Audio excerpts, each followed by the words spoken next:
На само неколку дена до истекот на рокот, 17 општини се уште немаат доставено ниту еден проект за финансирање преку вториот јавен повик за општинска инфраструктура.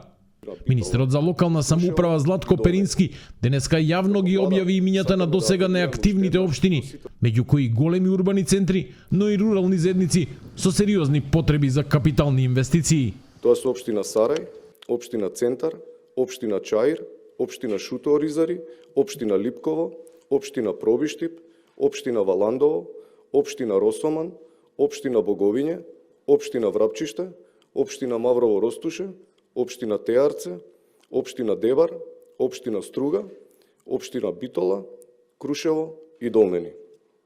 Како влада сакаме да апелираме уште еднаш до сите локални самоуправи да ја искористат оваа можност и да го запазат законскиот предвиден рок за пријавување, кој согласно одлуката на владата завршува на 30.4.2025 година.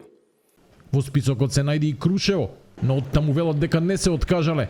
Градоначалникот Томе Христоски потврдува дека општината ќе поднесе апликација и тоа со капитален проект кој ќе ги искористи сите средства што им следуваат според бројот на жители. Јас мислам дека министерот Перински има пребрза, прерана реакција на тоа дали ќе аплицираме или не, затоа што рокот е на поднесување на проектите, ако зборуваме за унгарскиот кредит, е до 34. И ние планираме во текот на денешниот ден или во текот на понеделник да веќе да аплицираме и тоа имаме капитален проект за Крушево кој ќе носи дополнителен развој. Тоа е обиколница Крушево заради развој на туризмот и заради избегнување на тешки товарни возила во централното градско подрачје.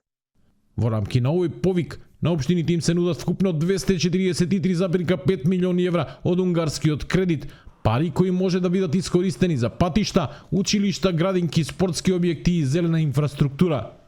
Над 450 апликации веќе пристигнале, но одлуките на преостанатите 17 локални самоуправи ќе бидат клучни дали нивните граѓани ќе добијат проекти или ќе останат надвор од оваа развојна распределба. Од друга страна, познавачи на локалната самоуправа велат дека изградба на училишта и градинки е обврска на централната, а не на локалната власт, па оценуваат дека власта го користи овој проект во функција на претстојните локални избори.